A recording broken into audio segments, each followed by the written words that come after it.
more than that, you want to honor God. This is Protestia Tonight.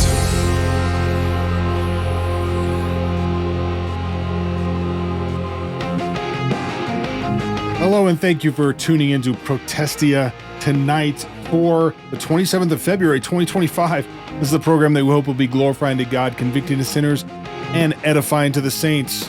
A program with sincere questions and biblical answers. Special shout out to our Protestia insiders who support this program on an ongoing basis, and all other Protestia content for $5.95 a month over at patreon.com/Protestia.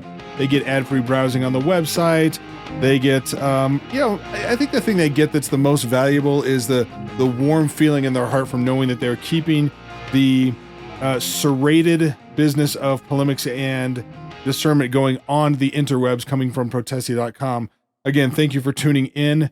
I kind of started this program. I'm not sure exactly what we want to talk about, but fortunately we have a good friend, founder of Protestia.com, Pulpit and Pen before that, troublemaker extraordinaire JD Hall on the program with us today. I'm just going to bring him in. We always put the gospel before everything on this program. But I might as well introduce I was going to say special guest, but I don't think that you count as a guest. I mean, honestly. Well, I'm not going to mind my manners as you expect guests to do. So, guests on this program don't have to do that anyway. But consider me here. Yeah. So if you don't have to knock, I don't think you're considered a guest. I don't have to knock. No, you don't have to knock normally. I still have edit control over the program anyway. So it's, there's a dump button. That is true. There's a dump button on, it's right on my panel here. But you always have. So yes, I pretty much, I don't think I've ever dumped anybody in real time on a program or not. But as fans of this program and of Protestia, Pulpit and Pen before it, now Insight to Insight, JD's Substack, where he talks about all sorts of manner of insane things like aliens and we talk about aliens and AI and the Nephilim. I don't know. I mean, it's like the X-Files of evangelicalism at this point. there's a heavy dose of Nephilim. So for 20 years, when you're preparing sermons every week, you've only got 24 hours in a day. So the time that you dedicate towards Bible study is mostly relegated towards preparing sermons, right? So I've been just studying scripture as I've preached through it, and you still have, your personal time in the Bible, but you only have so much time. And so not preparing a sermon every week, I get to study whatever I want. So we go down some pretty good rabbit trails at Insight to Insight. Yeah. I mean, Nephilim, AI, transhumanism, a lot of historical stuff. Hey, did you know that? Did you know this? Why did King Saul want a pile of dead foreskins, just a bunch of the weird stuff like that. So, I appreciate you subscribing at insight2insight.com with the number 2, and the second insight is spelt differently than the first insight. Just Google it. You'll find it. And I also enjoy it when those articles, I enjoy the cooperation with Protestia to put those in the insider portion for paid contributors. So if you're a subscriber or a paid subscriber, if you are a paid subscriber for Protestia as an insider, you get most of my. Basically, if I remember to go into Protestia and post it, it's on the insider portion. And it's just kind of like, we like working together and we mutually love each other. So we wanted to give that as an extra benefit to paid subscribers at Protestia Insider. You don't have to pay to subscribe to Insight to get stuff. It comes to you via Protestia.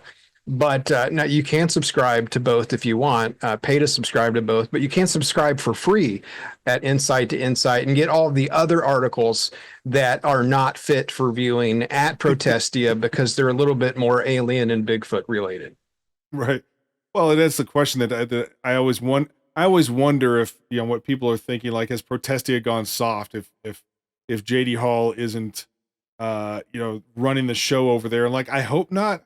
But probably, maybe, I don't know. I mean, I have a different personality with regard to doing this kind of work. So I'm probably less likely to come punch someone in the face when they need it. But I hope I get my punches in. I try to. You do get your punches in, and I'm super proud of the way you guys have done it the last couple of years.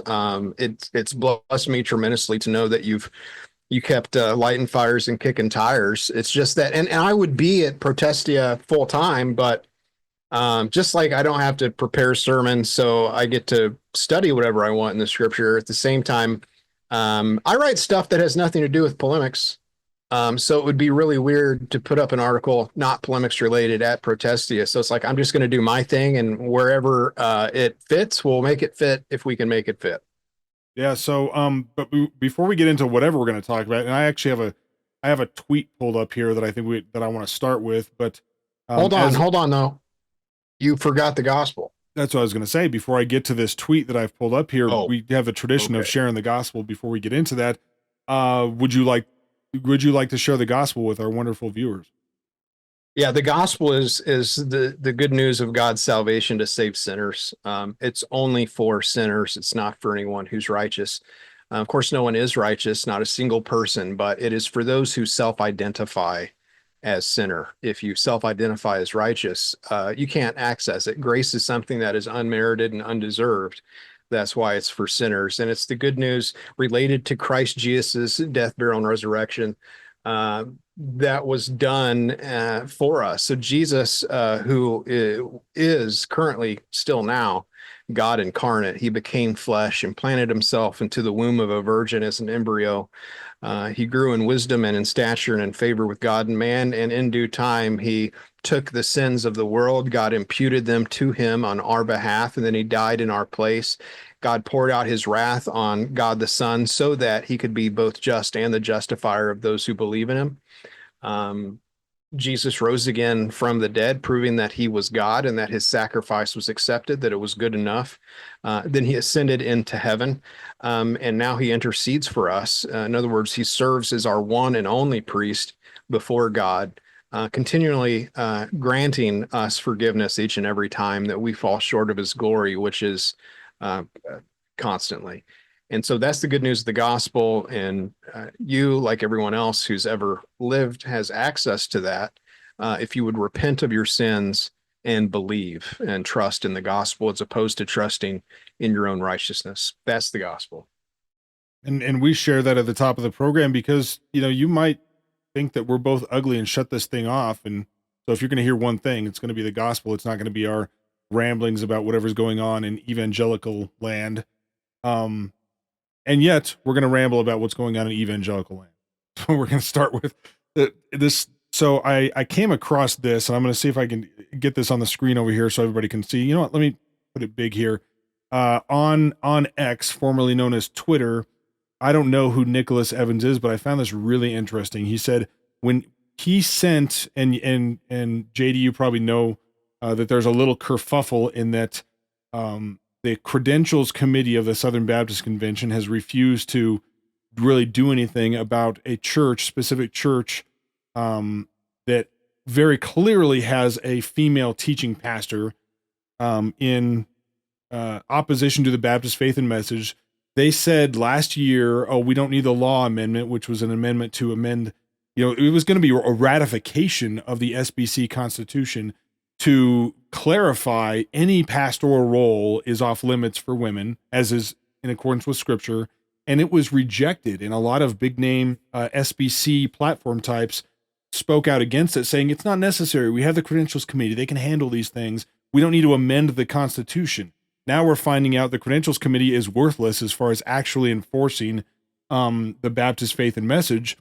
And this Nicholas Evans said that he sent an email to try to find out. He said when asked for clarity on how a church employing 5 female pastors is somehow operating with close adherence to the BF&M, the Credentials Committee corrected me to let him know that Saddleback, Fern Creek, and First Baptist Church Alexandria were not removed due to their hiring of female pastors. Now, I thought they were. I thought that was the issue.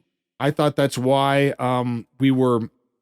Saddleback wound up coming before the floor of the SBC and being removed from friendly cooperation. They said this email that they sent back to him, you may resubmit your concern and request that it be reconsidered, blah, blah, blah, blah, blah. We do want to correct the misstatements you provided. And apparently his contention that these other churches were removed because they employed female pastors is not correct. Yeah, I don't know what we're supposed to be doing about this. At this point, John Whitehead says, any members of the committee affirming this reasoning need to step down or be removed. So the SBC can still not get its act together with regard to why churches would not be in friendly cooperation if they have female pastors. Before I go on a rant about this, let me ask a question just for my own clarification, David. Did the letter from the committee to the pastor, when they said they weren't removed for having female pastors, and they put it in quotation marks, which leads me to believe that they may be arguing semantics.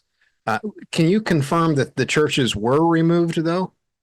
Well, they were. So yeah, these churches were removed from friendly cooperation. Did the letter go on to say what they were removed for?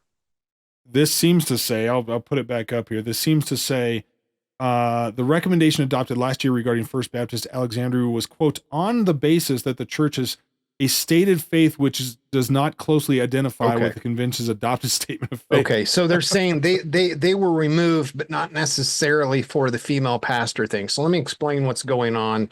I mean, hopefully you have a frame of reference already, but as you, I'm sure, are aware, the Southern Baptist Convention, invaded by leftists, has to maintain the image that they are conservative for the purpose of propaganda and controlled opposition. If they were honest and told people, no, we're really okay with this, then they would lose their funding. The cooperative program would bite the dust. Grandma's not giving her milk and egg money in the offering plate anymore. Pastors will stop supporting the cooperative program, because the moment Christians say, we're not going to give any more money in the offering plate because you'll send it to this Antichrist organization called the Southern Baptist Convention, that's the moment. That's the only moment that pastors in the SBC will say, we're going to drop out. If it affects them financially, like, I got to pay my salary. If you're not giving any money, okay, we'll keep it here locally. So they have to keep up this, the charade of being conservative when they're in fact not. The problem is, each year at the convention, the conservatives who are hopeless romantics and think that they're going to somehow reform this terrible monstrosity, they push the issue every year. And so the law amendment basically would shore up constitutionally the Southern Baptist Convention's prohibition against lady preachers and ordained female clergy serving as pastors. The argument from the left can never be honest, because liberals cannot be honest, because the moment they're honest, they can no longer be subversive. So their argument was, we don't need this. It's already not allowed. Now, the parallel in American politics is, say, immigration law. When conservatives push for immigration law to shore up our immigration laws, to make the law even clearer, the Democrats and the rhinos inevitably have one argument. And the argument is, this isn't necessary because we already have immigration law. All right. They said it during Trump's first term. They said it during Biden's term. We don't need yet another piece of immigration law. It's already illegal. Like, illegal aliens are already forbidden from voting. We don't need voter ID law. They can't vote legally anyway. Well, we all know that's a shtick. All right. That's a scheme. That's a scam. What I mean by that is, of course, these laws exist, but they're not being properly applied. They're finding workarounds and loopholes. And when that fails, just ignore it. So when Democrats say illegals can't vote already, yeah, legally, but because there's not a voter ID requirement, they just give scouts honor that they're legal, and then they're given, or they show their driver's license, which on a state level may not require citizenship to obtain, and then they go vote. So Southern Baptists, the leftists, are saying, we don't need that. It's already not allowed. Now, remember, back in 2019 or whenever it was, Albert Mohler During it's kind of like Shark Week, on the Discovery Channel. We have Conservative Week for Albert Mohler a week before the convention every year. He came out and he said there are no female pastors in the Southern Baptist Convention. And David, that's actually the issue where I looked up the definition of the word gaslight, right? Because you and I have been covering this for years. Here's a female pastor. Here's a female pastor. Here's a female pastor. What are you talking about?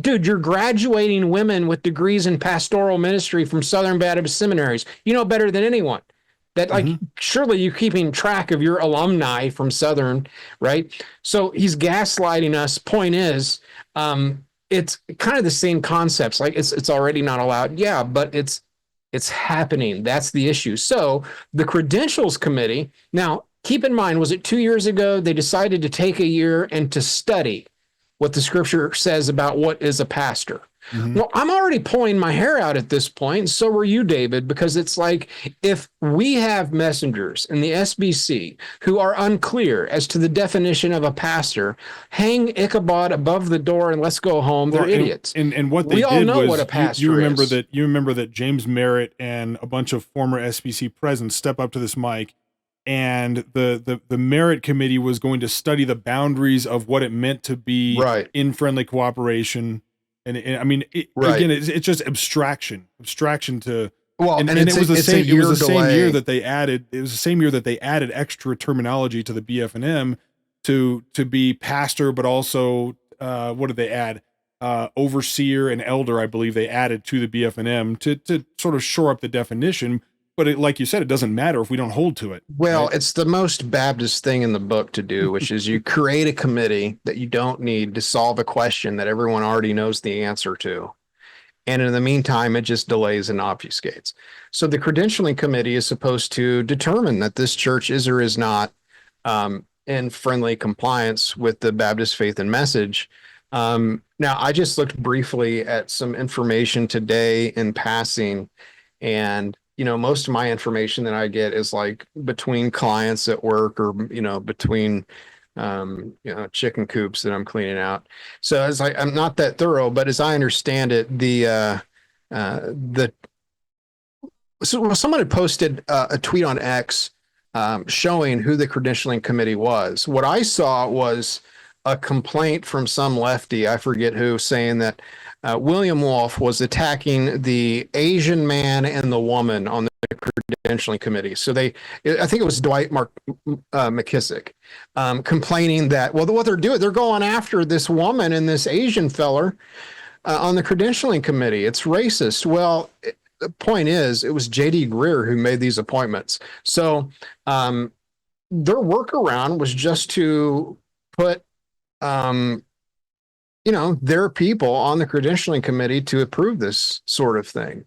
And that's how they got around it. Now, why a woman is serving in that role to determine a pretty significant theological matter is who's in friendly cooperation. I mean, that's a doctrinal issue.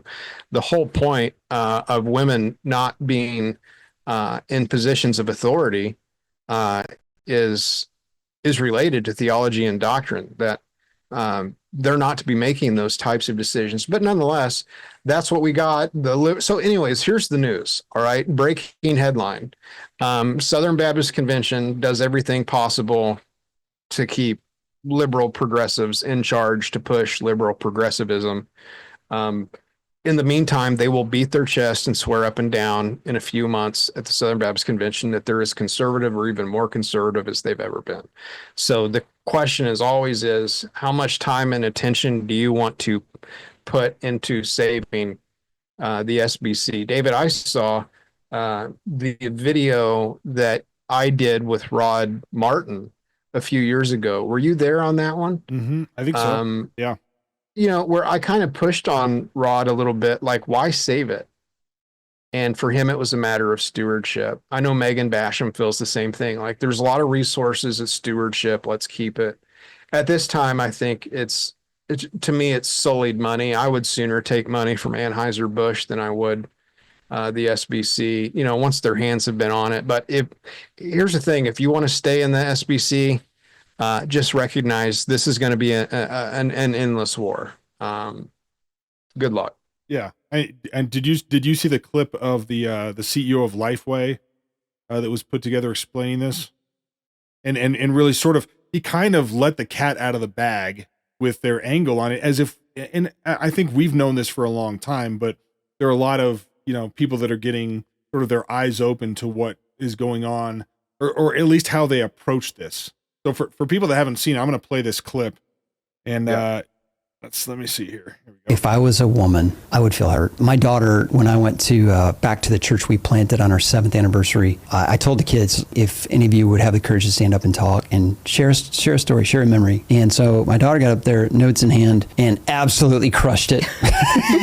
A well-meaning church member came up afterwards and said, "It's too bad you're a girl." That made me so mad. Yeah. Because I do not want my daughter to feel like because she's a woman, her voice doesn't matter, she cannot teach, she cannot be involved. Moving forward and understanding why high capacity women need to be in the room where it happens. They need to be helping making the decisions, while we also respect our doctrinal boundaries. Right. Churches that are doing this really well are getting creative. Mm-hmm. They're saying, let's put an advisory council together, like men and women that just meet regularly to talk about the vision and strategy of the church. Let's get away from nomenclature. Let's just let's get the right people in the room and dream up what the future of the church is.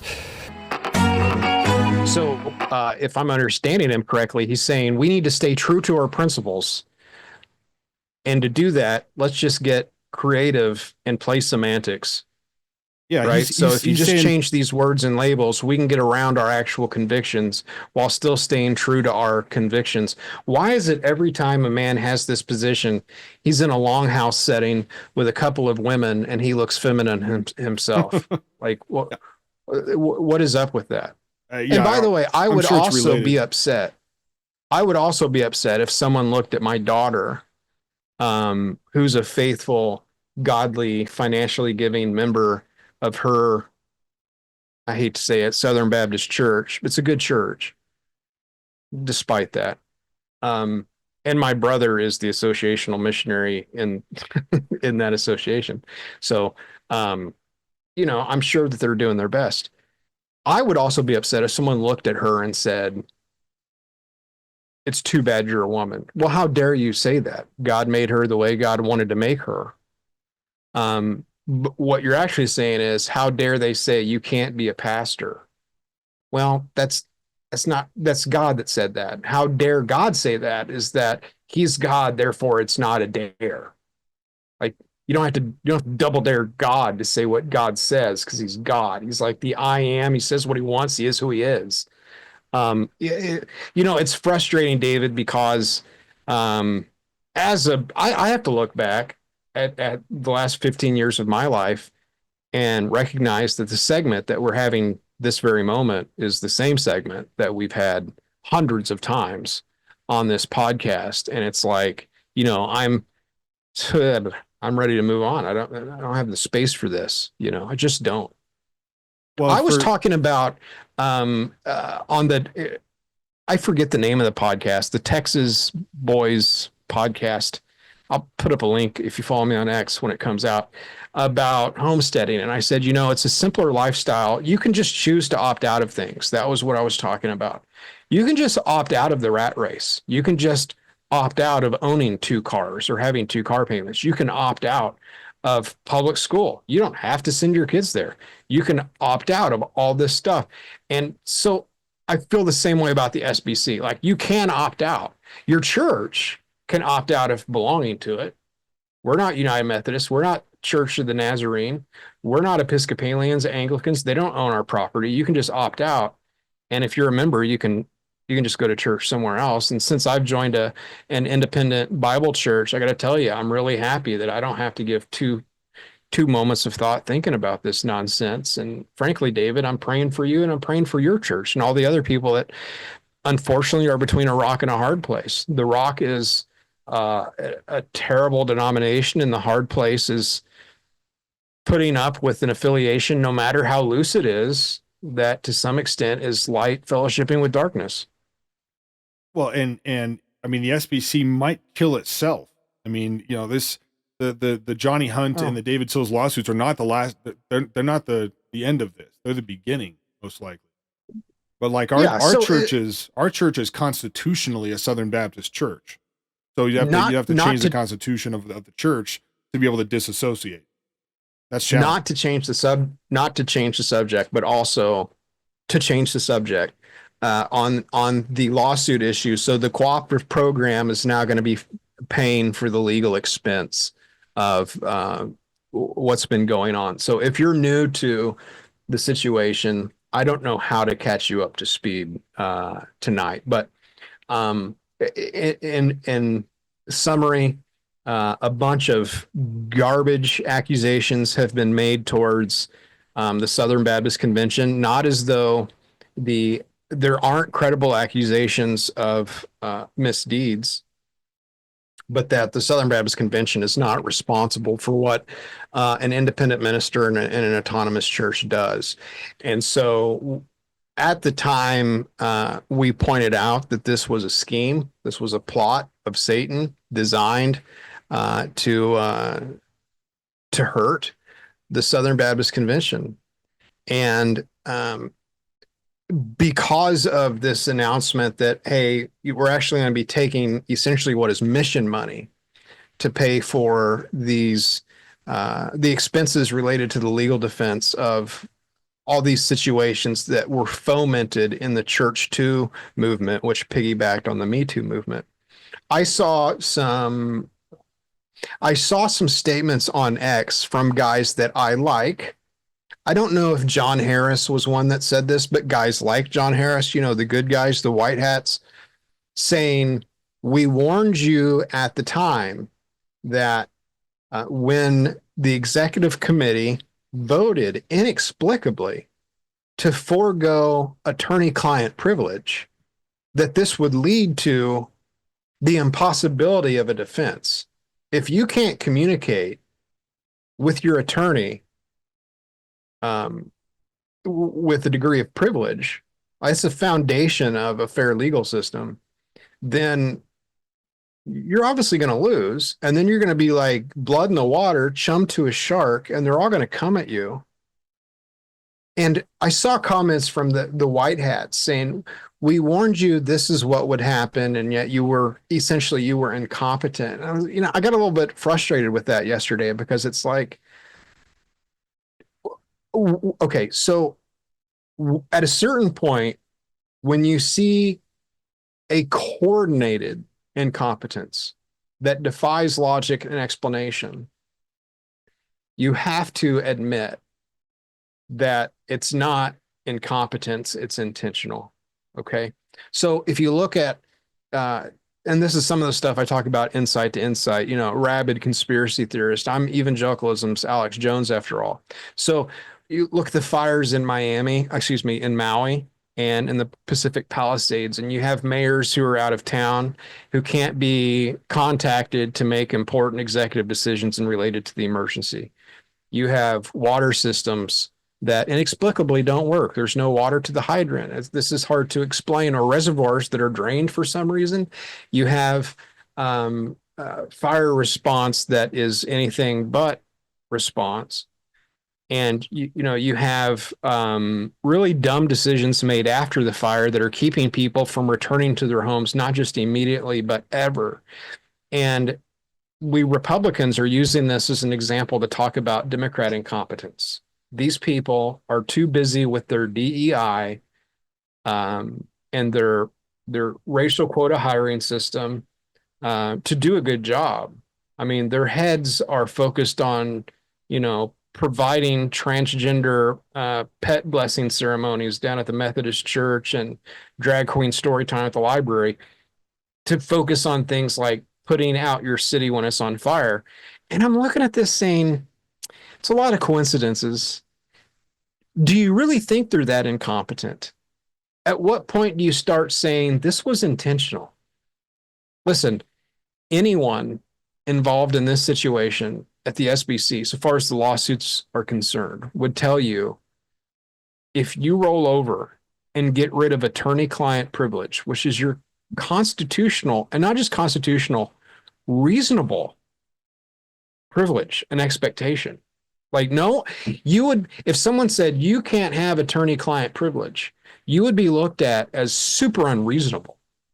Like, And Well, it doesn't and- matter if it's the Nuremberg trials. And the This thing was that- an the thing that caught him intentional up, though- thing to sabotage the SBC. This was done on purpose. Right. The thing that caught him up was that it was in the motion, right? The approved motion that commissioned the sex abuse task force was that the EC must waive attorney-client privilege. But they were smart people like Rod and others on the EC. They were like, that's the dumbest thing ever. And basically taking the position like, if the messengers tell us to walk off a cliff, we're not going to do that. The messengers can't compel us to basically break our fiduciary duty and do things that are That's right. immoral The and term- illegal, right?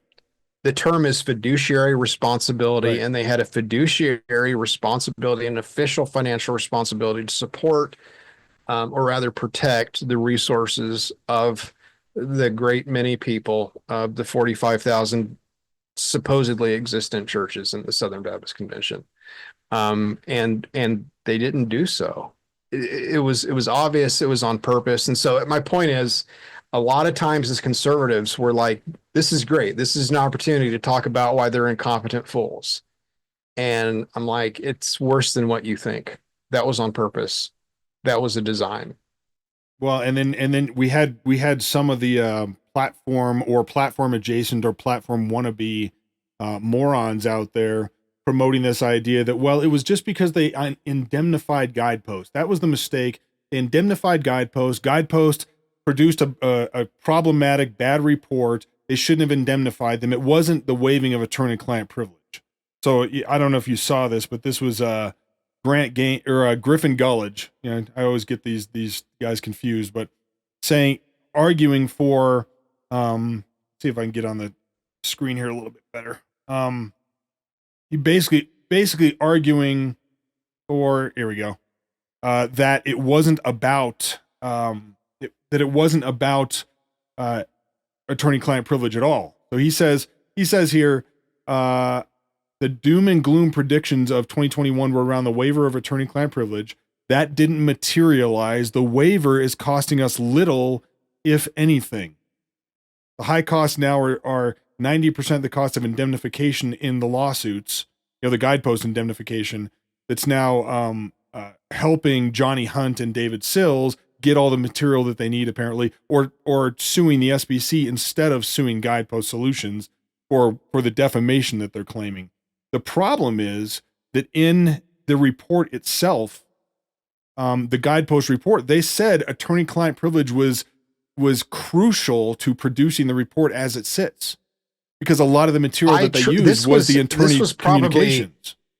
I'm going to guess close to a decade ago. I tried to rile up a mob of pitchforks and torches to go after Griffin Gullidge when he was in seminary. It's been a long time. He's just a weasel. One of those raised up in all of the various channels in which the Satan operates in the SBC to these guys are given positions of trust and influence and power in the convention, and every time, if you've noticed, they use it to hurt the convention. Anyways, I'd kind of like to move on from this, David. Like, I don't want to spend my time talking about the SBC. Like, it's kind of like for me, it's like an ex, right? Like, I don't have an ex. Like, I've been with one woman my whole life, but I feel like, there's been this divorce, and I'm still talking about my ex-girlfriend. Is kind of pathetic and sad. I don't want to keep doing it. So Mike Cosper, who's the media, I think he's the head of digital media, something like that at Christianity Today, is quite the example of soft soy, just the worst components of effeminate evangelicalism. And it's like it's a sport for him to see what he can put up to. Dude, it's so bad. Cosper's so bad. I've been calling him evangelicalism's Mr. Maddow for so long. He's like a male Rachel Maddow. So a lot like, because she's kind of like the male Rachel Maddow. The only person I know that really dislikes Cosper more than I know that I do is probably Jeff Maples, who has just this innate guttural instinctual detestation for the guy. It's kind of funny. Like if you ever want to see Jeff rail, just bring up Mike Cosper. It's just there's something about him, but he is so bad at tweeting. I ratio him, which is like, he says something, so you comment, and then your comment gets more likes than his original tweet. It's embarrassing. I ratio him quite frequently. I don't know if he's now old enough that he's started to do social media poorly, but this is a perfect example. So what David has put on the screen is, actually, that's not the tweet that I was thinking. He must have made several tweets about this. I'm sure there was another one where he put up this AI rendering of a golden statue of Donald Trump that was supposed to be like, it was made to be in like Gaza, right? It was like a funny, ironic thing. When he turns Gaza into what did Trump right. say? The Riviera of the Middle East, Mar-a-Lago of Palestine or something. I don't know what he said. Something like that. Right. So he's quite upset about that. And what I pointed out on the thread, although that one didn't ratio him, but I've ratioed him like 3 times over several times recently. This was an artist's, actually not an artist. It was AI, I'm sure. It's not real. First of all, Trump says these things like making Canada the 51st state, and he's not that serious. The new transfer Gaza. This is the video that has this image of Trump. There it is, golden statue. So people are likening this to the golden statue of Nebuchadnezzar in the book of Daniel. Of course, what we're lacking from this video is any declaration that you must bow down and worship it. The fact that it is a golden statue is enough to make these comparisons. Here's the thing. They put up a statue of Satan at the Arkansas Capitol. I checked Cosper's feed. He didn't complain about that. He didn't complain about the George Floyd statues. Shane Claiborne, remember when he argued that the statues of Jesus should come down? Cosper didn't complain about taking down statues of Jesus, and he didn't complain about putting up statues of Satan. Now, I don't expect him to go around opining on every statue that goes up or down. I mean, it might be a cheap shot for me to say I would have expected you to complain about it. But you know what? Statues coming down and statues going up have been a fairly constant news story since about 2018. And I know that Cosper has commented on the necessary removal of Confederate statues.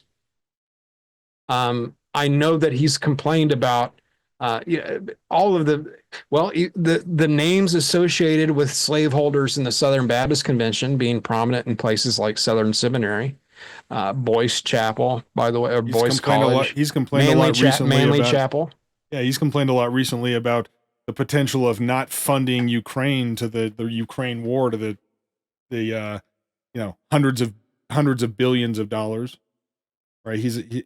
So what is it with that? Because you've written on that real recently. Like, what is it with the sort of soy liberal evangelical and their love affair with never ending war in Ukraine?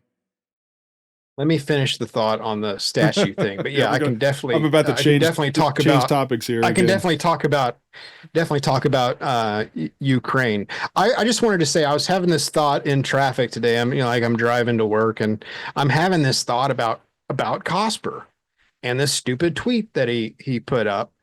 He actually did respond to me this time. I put a picture of George Floyd or Satan. I don't remember which. I'm like, you didn't complain about these going up.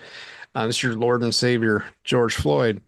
But my thought was, I hope these guys understand, Cosper, Russell Moore, Phil Vischer. I hope they get that the reason why Donald Trump can get away with things like, here's a giant statue erected to me, is because they made him into a martyr who survived a fatal wound. if you were trying to make someone into the Antichrist, or into a false Messiah, the way they've treated Trump, is a good start. So they've lionized him. They tried to put him in prison. They tried to kill him. They tried to bankrupt him. They went after him full bore. And guess what happened? He got up saying, fight, fight, fight. He was brave and courageous in the face of a bullet. He survived seemingly the unsurvivable. They very fascistly, outside the rule of law, locked up thousands of people who took an unauthorized tour into the U.S. Capitol while instigating riots through, USAID money given through the Tides Foundation. It burned down Minneapolis. Those guys didn't get in trouble at all. So Americans are looking at this very unfair thing happening. Trump survives all of it. He rises to the occasion and survives. He is like Napoleon, who came back from exile from Elba Island. He is the figure that appears messianic only because they tried to crucify him. He survived all of that. And so, of course, the masses wanting to follow strength, there is probably a little bit of a messianic vibe around Trump. I think we could admit that. I don't like the thought of him. Yeah, I don't think in Trump's mind, Trump didn't make that. Whoever made that video, I doubt seriously they had in mind Nebuchadnezzar, right? They were trying to own the libs and drive them nuts, I'm kind of for that. I'm not against that. Have a good time with it. We can laugh while they clutch their pearls. Point is, it's only because of the way they treated Trump that he has the following that he has. They created this. They get what they get. Now, in terms of Ukraine, though, so I will have an article out at 6 a.m. in the morning tomorrow that I've already written to explain the first, second, and third councils on world evangelization, the first one in Switzerland, and the relationship between that movement that started with Billy Graham, then it went to Tim Keller, the involvement of Platt, Stetzer, Rick Warren in that movement, how it overlaps with the World Economic Forum, and the various ways in which it is the product of the post-war consensus.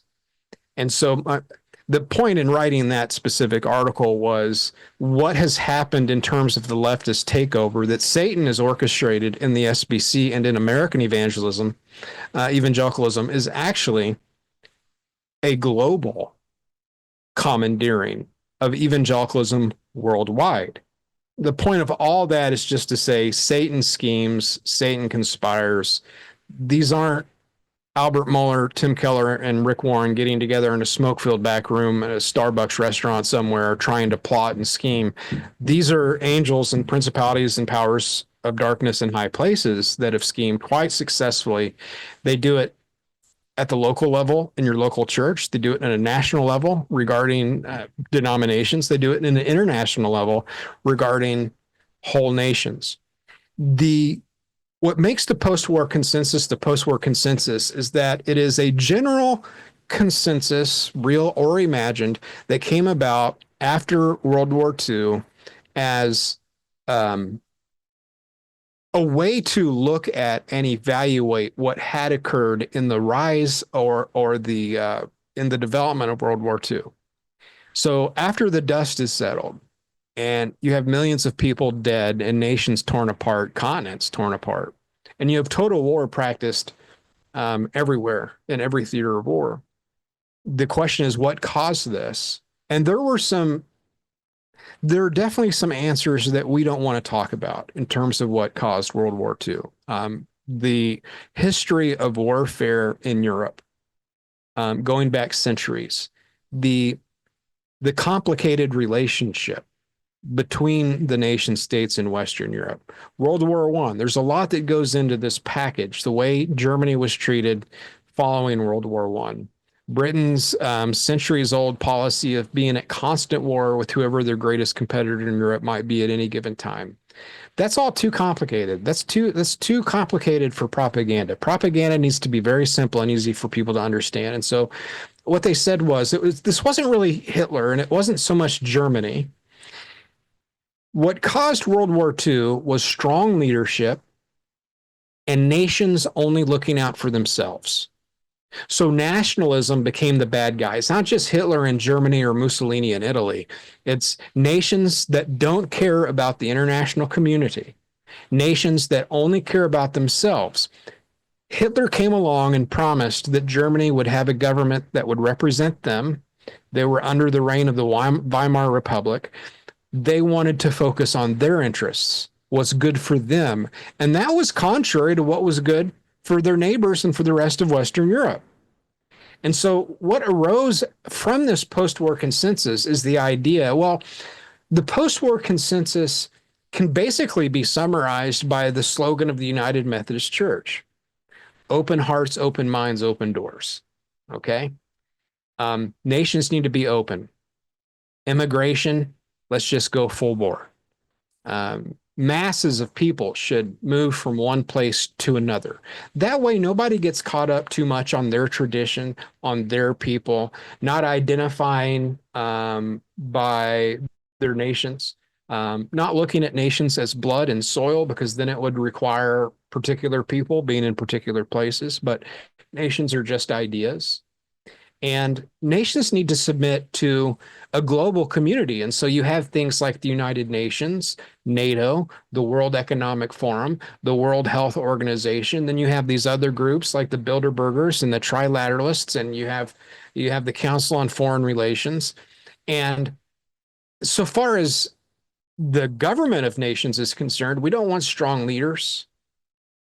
We want a government that is run by bureaucrats, civil servants, a deep state, if you will, that can remain in power and provide stability regardless of who's president, regardless of who's, the Secretary of State, regardless of who the diplomat is in Morocco. We want stability. And so what we have gotten sick and tired of in the United States, the reason why the current populist movement exists in America and in Hungary and in Poland and in France and in Great Britain and in Argentina and in El Salvador is all a response to the post-war consensus that says we need open borders, no immigration law, mass migration from one culture to another, weak leaders, deep state bureaucracies in every country that run roughshod over the elected representatives of the people. And part of that requires never-ending warfare and preemptive war. And so part of the post-war consensus says Churchill's a hero because, and by the way, I'm not getting into whether Churchill was a good guy or a bad guy. That's not what this segment is about. It's that Churchill saw Germany was a problem ahead of time. He heroically drummed up support for the war. And the idea is we have to stop a leader before he gets too strong. Like in the war on terror, you've heard the expression, we need to fight them there so we don't have to fight them here. That concept led to things like a preemptive war in Iraq. We have to fight him before he gets put into a position to fight us, etc. All of that said, I know it's complicated history. You've got this situation between Russia and Ukraine. It's very normal in America and in the West to constantly be at war with somebody somewhere at some time. There always has to be a war. If you want to know why the Afghanistan withdrawal was so hurried and rushed, it's because they had a war to get to. That's why. Ukraine was already coming down the pipe. We know we're going to war with Russia next, a proxy war, but still war. And so there's so much invested in this global concept of an international community that a fight anywhere must be ours. My point is, there's not a direct reason specifically why it seems that all the leftist evangelicals have thrown in for Ukraine and want endless war. So I wish I could say, here's the reason why. You've noticed the correlation between the more left you are as an evangelical, the more you'll be angry that pointless bloodshed ends. It's just that they're very much children of the post-war consensus. They're globalists. They want big government. Big government requires an industrial war complex. They want they want no borders. That requires an immigration structure that allows a conflict of cultures. That's what they're about. And so it doesn't hurt. I would also add that, I mean, the Democrats want this war. They always have. They're pretty bloodthirsty people. No one's as murderous and no one has as much bloodlust as a Democrat in charge of the military. I mean, they'll just start, if they don't have an enemy, they'll find one. They'll just bomb enough people until they make enough enemies.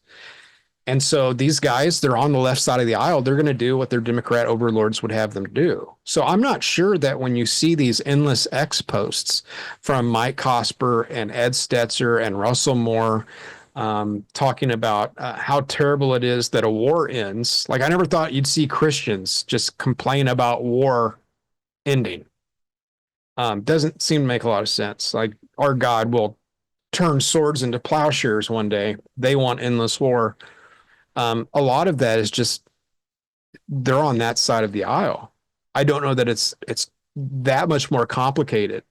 They're a part of the international community. The international community wants to be at war. Therefore, they want to be at war. Now, what they'll tell you is they're defending Christians in Ukraine. And that's what I take a lot of exception with. Zelensky from 2014 onward, after the coup brought about by the U.S. State Department and Cynthia Noland, the Secretary of State, we fostered a coup in Ukraine. We overthrew a democratically elected government because the government elected by the people of Ukraine was pro-Russia, and we couldn't have that.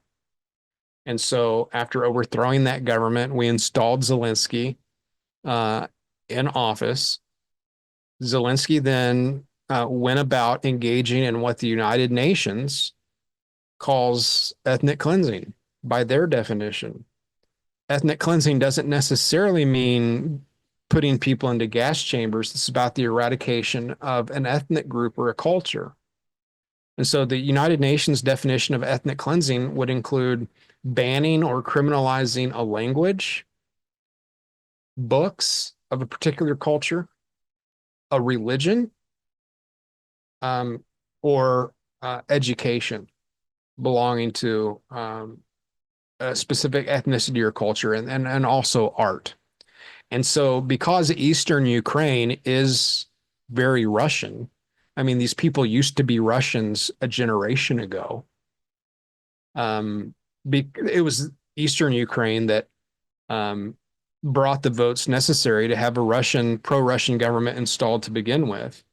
One of Zelensky's first actions was to ban Russian books in public libraries and schools, ban Russian schools altogether, like colloquial schools, to ban signs in the Russian language, and to begin persecuting clergy members believed to be sympathetic to Russia. After the war began, Zelensky committed war crimes.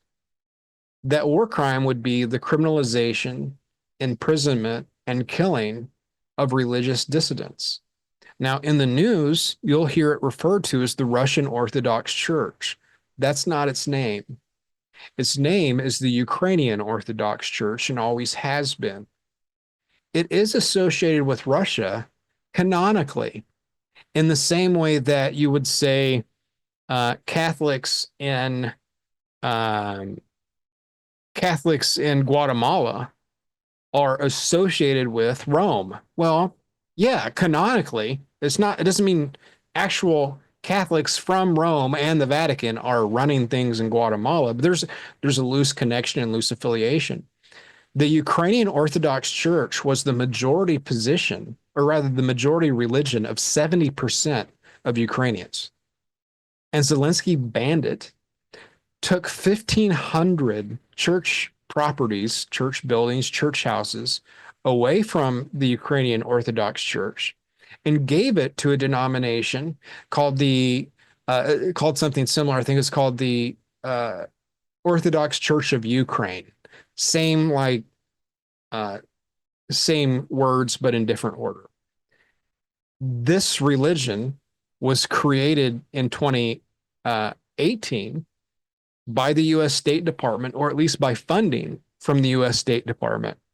So because a lot of, birds of a feather flock together, like you see evangelical churches, they're going to lean Republican, right? You're going to have a lot of evangelical Trump voters. Well, those associated with Ukrainian Orthodoxy are going to lean Vladimir Putin, because he presents himself as the defender of Christianity. Now, David, you and I know that Putin is probably not a born-again Christian, right? We know that he has persecuted Christians as well as others, obviously, but he projects himself as being a defender of Christianity.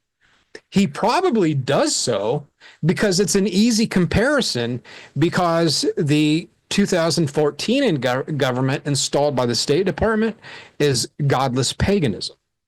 Okay, so in all of these various color revolutions, they're called, revolutions in other countries, insurrections and coups, supported and funded by the U.S. State Department. Those are called color revolutions. It's all a form of what we call ethnic colonization, cultural colonization, where our State Department under Biden insisted that embassies start putting up gay flags, start putting up trans flags, put up the homosexual flag, begin to sponsor activities and fund activities to promote homosexuality in Arab nations, in majority Muslim nations. And so it's like, what are we trying to do? Well, our wicked government is trying to push our cultural values, which are really no values at all, at least under a Democratic administration, in other countries. So you've got Zelensky decriminalizing gay marriage. It was illegal until Zelensky, decriminalizing public displays of gay propaganda, and gay propaganda targeting children, which Putin banned. You've got Putin banning adoption of Russian children to other nations that allow transgender sex changes for minors. All that's understandable, right? Like, so Putin is saying you can't adopt a kid from Russia if you're from a country that allows gay marriage, or you're going to cut the penis off this child. You can't adopt the kid. And Zelensky's exactly the opposite. So if you are a member of the Ukrainian Orthodox Church, the real one, obviously you're going to be sympathetic towards Putin, and you're not going to be sympathetic towards Zelensky's government. And so you've got Zelensky engaging in ethnic cleansing, engaging in war crimes, burning down the homes of Orthodox clergy members, beating them up on the street, having the secret police torture these Orthodox priests, stealing their property, giving it to a fake religion started by the U.S. government for propagandic purposes. And all of this doesn't seem to matter to Mike Cosper. It doesn't seem to matter to Ed Stetzer. Why? Because they're leftists. They believe in the post-war consensus. Whatever the consensus is of the international community, whatever the United Nations supports, they're going to support. It's just a part of the overall milieu of how Satan has chosen to operate his realm in this world internationally. That's a long answer to your question. Probably sounds like I'm ready for the tinfoil hat, but I would encourage you to read Insight to Insight as I lay all this out. The one thing I'm sympathetic towards so far as Cosper's, Cosper's really not significant at all, right, David? Like, he's not an important guy or anything. It's just, he's so fresh. He's so bad at it. It's like he's been on Twitter so long. He tweets like Jeff Durbin, like he's an old man that doesn't know how to tweet. It's kind of weird. He gets so much outrage just because of how he goes about it. He's kind of just like the figurehead that we're using to reference all of that stripe of evangelicalism.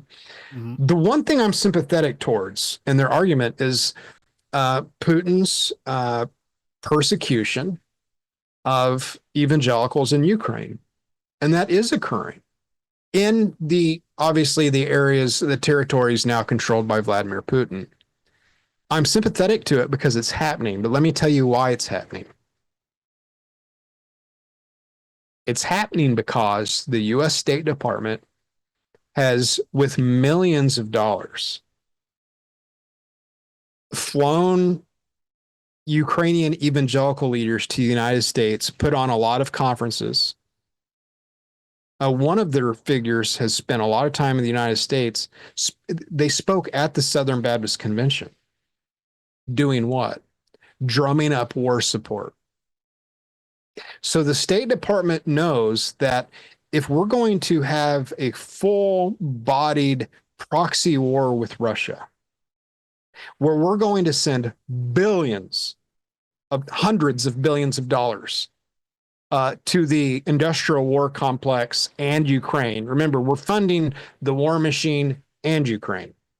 We're giving cash to Ukraine. We're also giving cash to Lockheed Martin and Raytheon basically all the companies that Nancy Pelosi has stocks in. We're like dumping billions of dollars in. If we're going to have that much cash go from the taxpayer to the war effort, you got to have the Bible Belt on board. They needed evangelicals to be calling up their senators from Kentucky and West Virginia and Alabama and Mississippi and Florida and Texas. They needed evangelicals to support the war effort, to justify billions of dollars being laundered internationally to corporations that would eventually be sent back to U.S. politicians.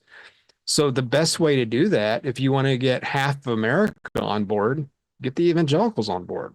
So they fostered these relationships as a political psyop between evangelicals there and evangelicals in America. Putin knows this. He's not a dummy. And so, you invade a territory, you find out that one segment of the population is responsible for pushing propaganda that is in return going to fetch you billions of dollars. What would you do? Mhm. You'd make them a target. And so it's because the Southern Baptist Convention is saying, hey, yeah, evangelicals over in Ukraine, as Russian tanks are rolling in on your town and into your parish, fly over here to the United States. Let's put you on video camera, put you in the newspaper, flash you up on CNN as you basically raise money for a war effort. And then we stand back shocked that they've become targets of the occupying force. So they're being used as pieces of war propaganda. The evangelicals here who are bloodthirsty, they don't mind dead Ukrainians. They don't mind dead Ukrainian evangelicals. If they did, they'd try to end the war. They don't mind dead Russians, even though, by the way, there's actually more Russian evangelicals than Ukrainian evangelicals. They're dying too. And, as always, there are victims of propaganda. And so I think it's Ed Stetzer and Mike Cosper and Russell Moore that are getting these evangelicals in Ukraine targeted. And so the best solution for all of this is to end the war now, yesterday. Yeah, I think it seems like it was the push back in 2022 to Ukraine, obviously, and Zelensky, because like you said, that connection, how he came to power, pushing to get Ukraine into NATO, which seems like, I mean, correct me if I'm wrong, but it seems like a total sort of a 180 on what we told Russia, what NATO told Russia, as far as how far east we would go, right? Yeah, it does get complicated. So that was in 1990. There was a meeting between Jim Baker, the Secretary of State, and then the Russian foreign minister. And now what the lefties and the war hawks, the neocons, will tell you is it was never in writing. But, as an American man, I think a handshake is still a handshake. But yeah, so Baker promised that as we wrap up the Cold War, in order to wrap up the Cold War, NATO is not going to move uh, further east. NATO was created for one purpose, and that was to balance out the Soviet threat. And so if there's no Soviet Union, why should there even be a NATO? And so Russia has to feel secure, right? Or else it's going to fight. That was the mistake that the Allies made after World War One. They're like, well, Germany lost the war. We don't care about their interests. We don't care about their security. We don't care about their safety. We don't care about their financial stability. And then Hitler came along and said, I care about your safety. I care about your financial stability. I care about your security. And they followed after him. So we're making the same mistake again. NATO did after the collapse of the Soviet Union. So yeah, we promised that we would not move any further east because that would be taken as a sign of hostility and a sign of war. Why would we want to get closer to your borders and aim our missiles at Moscow closer? That doesn't make any sense. Well, not only, it was a little more than a handshake agreement because I've posted essentially the press release from NATO, from Jim Baker, from it was the head of NATO, announcing to the world our agreement. So it was an official announcement from NATO. It's still on the NATO website.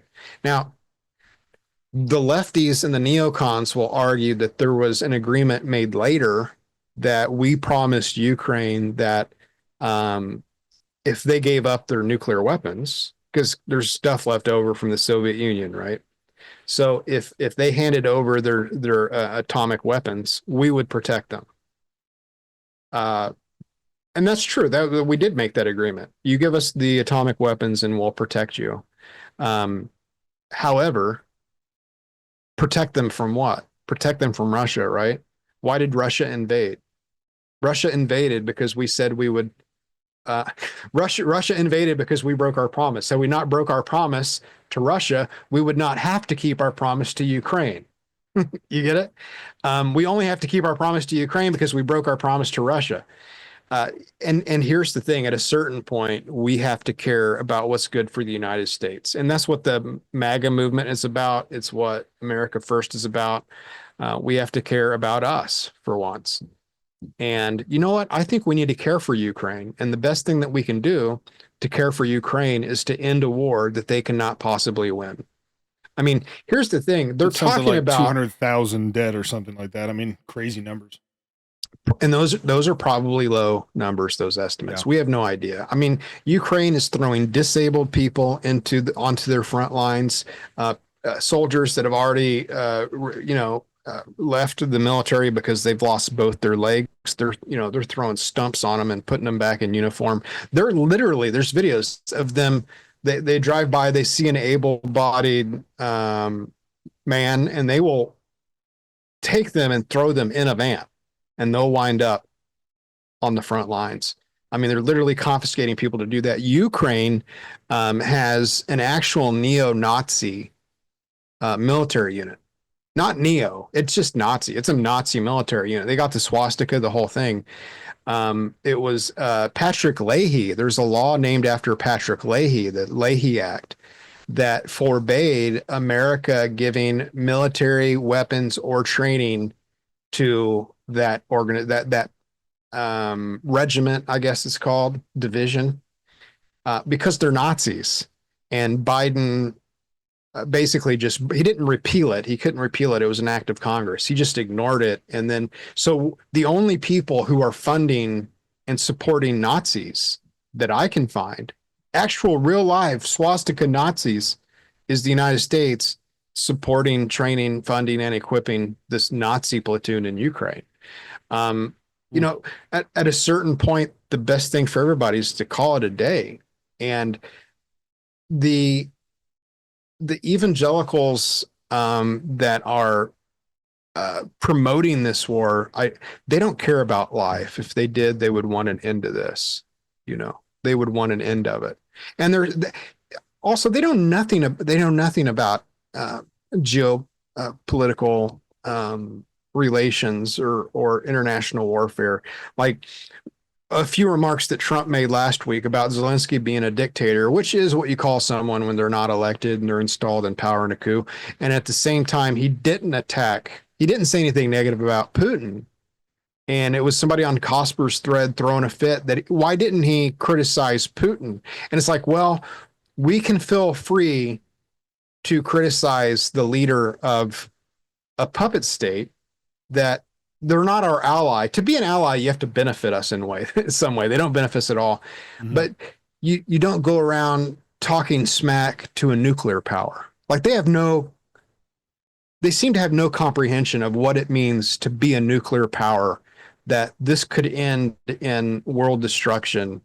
And so like they're immature men that know nothing. Well, on that happy note, so you're writing a follow-up to this on this issue, or was that the previous issue? Right. So tomorrow I'm talking about the Lausanne movement in Switzerland, the Council on World Evangelization that was started by Billy Graham and John Stott, and how today it's being carried on further by Rick Warren, J.D. Greer, David Platt, actually not Greer, but David Platt, and other prominent evangelicals, largely predicated upon the post-war consensus and with very real legitimate ties to the World Economic Forum. And that the point is Satan is a schemer, he's a plotter, he's a planner, he plays the long game, and he uses evangelicalism to accomplish his evil deeds, especially for political ends. And so a lot of evangelicals are being useful idiots, as the Soviets would have called them, in terms of propaganda, pushing ideology that they don't understand. Well, we'll be looking for that. And I think that's our last topic for this Protestia Tonight. I want to thank our guests again. I don't know if I should be calling you a guest. It seems a little silly, but JD Hall, and he'll be on the program, with regularity about every time we do it now, hopefully. We'll see. Yeah, I guess you're gonna call me a guest if I'm here every week. Yeah, exactly. I don't know if I call you a guest if you'd like founded the website and the whole thing. You could call me chicken farmer in residence, there you go. Guest or how many nicknames have you given yourself now? Like Polemic Santa is my favorite so far. I like Polemic Santa and goalkeeper of the memory hole. Yeah. goalkeeper of the memory hole. It's like the when we're calling Pulpit and Pen or Protestia the Rolex of polemics watch blogs or discernment watch blogs or something like that. Rolex of polemics blogs, yeah. Yeah. But it never made any sense unless you called it a watch blog. That's why Rolex made sense. And then all of a sudden watch blog got turned into blog, and now it's just the Rolex of blogs, which I thought watch blogs. Honestly, until just now you said that, I didn't realize it was a pun on watch. Well, that's why you're my friend. Because I can provide those kind of smart insights, years and years too late.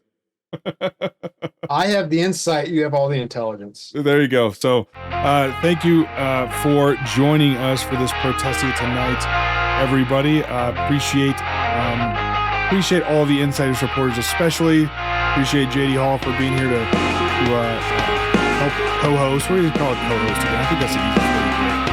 And watch out for his article coming tomorrow about the World Economic Forum and all that. I will be looking forward to it as well. And stay tuned to protestia.com for all of your latest in Christian polemics and discernment news.